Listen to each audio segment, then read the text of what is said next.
time for our weekly entertainment chat with entertainment commentator Shane Bassett. How are you this morning? Hello, Janie. I'm doing well. Lovely to see you in Barbie Pink. Barbie Pink, thank you very much.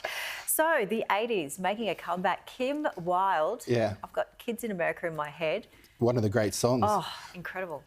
She's coming to play some more concerts in October. I thought it was worth mentioning because these pop icons from the 80s and 90s are all just making this flow back to our country.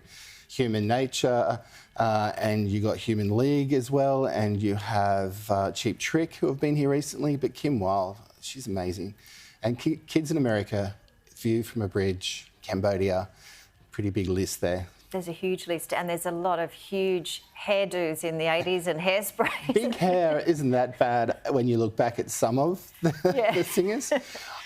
She's on Countdown. I remember seeing a clip from her back in the day on Countdown, and her hair was just amazingly huge, but suited her, and I didn't think it looked great. Plus, anyone who can get away with anything, I think, if they're a good singer or a good performer. 100%. I mean, it's funny, isn't it, looking back to those videos in the 80s? And I mean, obviously, technology has improved, but, you know, a bit of a light there, a bit of a Venetian blind, and it's what's mirrors? Mirrors, yeah. Shadows, Yeah, smoke. we've come The smoke machine gets pretty much used to its advantage. Now, I like Kim Wilde, and I thought it was great that she's coming back in October. Tickets are on sale now all around the country. Fantastic. And let's talk some movies, because this one's interesting, especially if you like a lot of guns, love, lies, bleeding. Is it getting good reviews? Great reviews. It is a Molotov cocktail that explodes across the screen, I thought. It's got pizzazz. It's very dark, but it's romantic, but not a rom-com by any means, but it has its funny moments. It's almost awkward in moments as well, but it's about a bodybuilder going through a small town, America, falls in love with someone at the gym, Kristen Stewart. Great. She's really having a great 3 or 4 movies now. She's been doing some good work. Very much not Twilight anymore. You can't refer to her in the Twilight role anymore. But Love Lies Bleeding has Ed Harris in it, unlike you've ever seen before. Really nasty villain. But it's a romantic road trip film almost as well. It's got everything.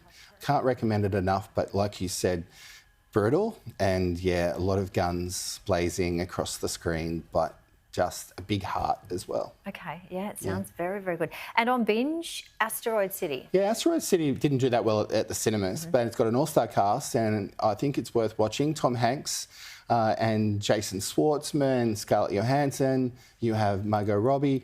It is a comedy directed by Wes Anderson, and he has a certain style of film that he makes. This is set in a fictional town, and they're at a stargazing convention, all these, you know, people who love looking up at the sky, all getting together. So different personalities. And it's just quirky. It's a lot of fun. The lighting looks really good too, doesn't it? How they've shot it. That's his style. Wes Anderson, he's made the Royal Tenenbaums, Rushmore, the French Dispatch. You watch any of his movies, they're all calculated. The production design is beautiful. Costumes, the details are immaculate. And Asteroid City deserves more praise than it got on initial release. And another one that looks good and in theme with St Patrick's Day, Irish Wish on Netflix. Lindsay Lohan is back. Now, she hasn't gone anywhere really, just had small roles on TV. She did cameo in Mean Girls, the recent new Mean Girls movie, which was only a small role, but this is her first lead role in a long time. Goes from America to Ireland for a wedding, her best friend's wedding, and something happens and she starts imagining she is someone else and changes places. So I liked it. It's light. Oh, we like a bit of light. We need it. It's funny. Yeah, it's no classic, but I think Lindsay Lohan is a good actress. Thank you so much. Always great to see you. Thank you very much.